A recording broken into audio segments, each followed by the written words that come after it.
Hello everyone, Georgios Papadopoulos here and welcome back to COMNET Protocols. Today we are diving into the world of MAC addresses, a fundamental concept in networking that every student and engineer should understand. This tutorial is based on the IEEE 802.3 standard, the IEEE Registration Authority, the IEEE Standard 802 document actually, and the RFC 2469 standard. Here is what we will explore in this tutorial: an introduction to MAC addresses, how addresses are designated, meaning the types of MAC addresses, Unicast, Multicast, and Broadcast, the structure of EUI-48 and EUI-64 addresses, the meaning of the individual group or IGB bit, the universal local or UL bit, and we will conclude this video with the notational conventions. By the end of this tutorial, you will have a clear understanding of how MAC addresses are structured, what the different bits represent, and how they are used in networks. So let's get started. And I will start with the introduction. Each device, such as a PC, laptop, smartphone, or a printer, that is connected to a wired or wireless network comes with a network interface card or NIC, which is the computer hardware component that connects a computer to a computer network. Now, a MAC address is a unique identifier that assigned to a NIC, and it is employed as the network address for communications within the network. As it can be observed here, a MAC address is represented as 6 groups of 2 hexadecimal digits, separated by hyphens, colons, or without a separator. Note that the 48-bit address space contains 2 power of 48 possible MAC addresses, which means more than 281 trillion MAC addresses. Finally, here is an example of a 48-bit MAC address of 6 groups, where each group consists of 2 hexadecimal digits. In the first case, the address is separated by colons, while in the second by hyphens. The IEEE 802 MAC address originally comes from the Xerox Network System Ethernet addressing scheme. The IEEE manages allocation of MAC addresses. Originally, the MAC addresses were known as MAC48. However, the IEEE considers the label MAC48 to be an obsolete term, and which now refers to as EUI-48 identifiers. Now, for non-Ethernet and non-Wi-Fi technologies, the IEEE suggests adopting the more versatile EUI-64 format. Last, I have a few more details regarding the MAC addresses. The MAC addresses must be assigned without any centralized entity. They are primarily assigned by device manufacturers, and they are therefore often referred to as the burn-in address. And finally, MAC addresses are supposed to be globally unique. However, they can be modified by the network administrator, and therefore the security should not be based on MAC addresses. Next, I will proceed with the address designation. In Ethernet, there are 2 types of MAC addresses. We have the individual address, also called a unicast address, which is associated with a particular station on the network, and the group address, which is associated with 1 or more stations. Now, there are 2 types of group address. The multicast address, which is associated with a group of stations that are logically related, and the broadcast address. This is a predefined multicast address that denotes all stations on a given LAN. It is important to note that a source address is always a unicast address, as a frame can only originate from a specific station. In contrast, the destination address may be unicast, multicast, or broadcast. Let's look at an example. Consider the following scenario illustrated here, where 4 stations are connected by an Ethernet cable with network interface card NIC in between them. In Unicast mode, station A creates a frame and sends it into a station with the Unicast address C over the Ethernet cable. Since this frame has a destination address that is a Unicast address, only the network interface card associated with that address should receive it and pass it to the station, while all other network cards will by default discard it. The key takeaway here is the following. A Unicast destination address defines only one destination, while the relationship between the transmitter and the receiver is 1-to-1. Next, we have the multicast address example. Let's assume that stations C and D are subscribed to multicast group address M. Now, in this multicast case, when the station A sends the frame with the multicast destination address M over the Ethernet cable, only the stations that have registered the multicast address M will receive the frame. Now, the key takeaway here is the following. A multicast destination address is associated to a group of stations, while the relationship between the transmitter and the receivers is one-to-many. As mentioned previously, the broadcast address is a special case of the multicast address, where the recipients are all the stations on the LAN. Thus, when a station A sends the frame in broadcast over the Ethernet cable, all B, C, and D stations recognize the broadcast address and receive this frame. The key takeaway here is the following. The relationship between the transmitter and the receivers is 1-to-all. Finally, it is worth mentioning that it is possible to configure a network interface card to operate in a promiscuous receive mode. In this mode of operation, the network card accepts all valid frames regardless of their destination address field values. In other words, it allows a station to read frames intended for other stations on the network. This mode is mainly used for diagnostic and monitoring purposes, for example during packet sniffing to analyze or troubleshoot network traffic. Now, coming back to our example scenario, and let's assume that station B is configured to operate in a promiscuous mode. Similar to the Unicast example, when the station A sends a frame to station with the Unicast address C over the Ethernet cable, then in the scenario station C, which is associated with the Unicast destination address, will receive the frame. Station B, operating in promiscuous mode, will also accept the frame, while station D will by default discard it. I will now continue with the structure of the two numbering spaces based on extended unique identifiers or EUIs managed by the IEEE.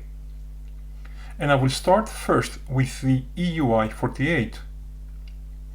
As previously mentioned, a 48-bit MAC address is represented as 6 groups of 2 hexadecimal digits, which makes it 48 bits in total. The 48-bit MAC address is divided into 2 subgroups where each group consists of 24 bits or 3 bytes. The first group is called an Organizationally Unique Identifier or OUI, and it uniquely identifies a manufacturer, vendor, or other organization. Note that the OUIs are purchased from the IEEE Registration Authority. Now, the second 24-bit group is called Extension Identifier, which is also known as Vendor ID or NIC ID.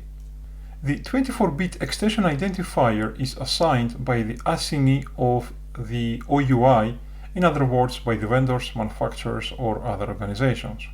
Now, the final EUI-48 identifier is formed by concatenating the 24-bit OUI with a 24-bit extension identifier.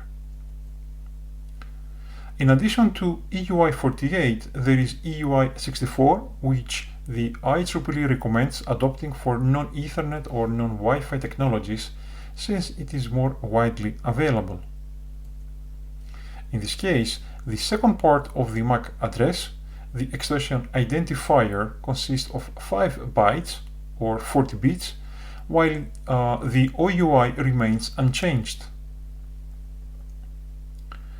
Now, regarding the use of the EUI-48 and EUI-64 identifiers, the EUI-48 is employed in more traditional technologies such as Ethernet, Token Ring, and Wi-Fi, while the EUI-64 in technologies related to Internet of Things and wireless sensor networks such as IEEE 802.15.4, Zigbee, Thread, 6LoWPAN, and 6TiSCH.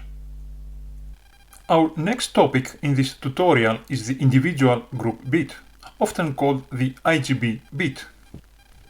However, since the IGB and the UL bits are defined by their position in the byte, let's take a quick moment to recall what we mean by the least significant bit or LSB and the most significant bit or MSB. Bit numbering is how we give each bit a position or index in a binary number. Since a binary number is just a sequence of ones and zeros, giving each bit a position helps us know its importance and the value it represents. Now let's look at the bit numbering in a byte. A byte is made up of 8 bits, which we usually label as B7 down to B0. By convention, bits are numbered from 0 on the right, which is the least significant, up to 7 on the left, which is the most significant. The least significant bit, or LSB, is the rightmost bit, B0, and it has the smallest value in the number. The most significant bit, or MSB, is the leftmost bit, B7, and it has the largest value. So, in summary, bit numbering gives each bit a clear position, and whenever you hear LSB and MSB, just remember, rightmost is the smallest and leftmost is the largest. Let's look at an example using an 8-bit binary number. Here we have the bits labeled from position 7 on the left down to 0 on the right. The actual value are 10110010, which represents 178 in decimal system. The LSB, or least significant bit, is the rightmost bit at position 0 and its value is 0. It carries the smallest weight, which is 2 to the power of 0 or just 1. The MSB, or most significant bit, is the leftmost bit at position 7 and its value is 1. It carries the largest weight, 2 to the power of 7, which is 128. So, in simple terms, the LSB is the smallest value bit and the MSB is the largest value bit in the number. Now, coming back to our IGB bit, to understand this better, we will take a closer look at the structure of the EUI-48 identifier that we saw earlier. The least significant bit, or LSB, of the first byte of the destination MAC address is called the individual group bit, or IGB bit. Now, this LSB of the first byte defines the type of address. Indeed, if the IGB bit is equal to 0, then the destination address is Unicast. Otherwise, it is a multicast address. Now that we have seen the individual group bit, let's move on the universal local bit, often called the UL bit. A MAC address can either be universally administered address, UAA, or locally administered address, LAA. A UAA is uniquely assigned to a device by its manufacturer, while on the other hand, a locally administered address is assigned to a device by a network administrator, overwriting thus the burned-in MAC address. Now, the second least significant bit of the first byte of a MAC address distinguishes the locally from universally administered addresses. Indeed, this bit is referred to as the universal local bit or UL bit, and it indicates how the MAC address is administered. More specifically, if the UL bit is equal to 0, then the address is universally administered, otherwise it is locally administered. Let's take the following MAC address and determine whether it is unicast or multicast and whether it is universally or locally administered. The first byte here is 01 in hexadecimal, and if we write that in binary, it becomes 00000001. Now, the very first least significant bit, the IGB bit, is set to 1. That means this is a multicast address. Next, we check the second LSB, the UL bit, and in this case it's 0, which tells us that the address is universally administered. Now let's try another example with a different MAC address, and in this case the first byte is 02 in hexadecimal, which is 00000010 in binary.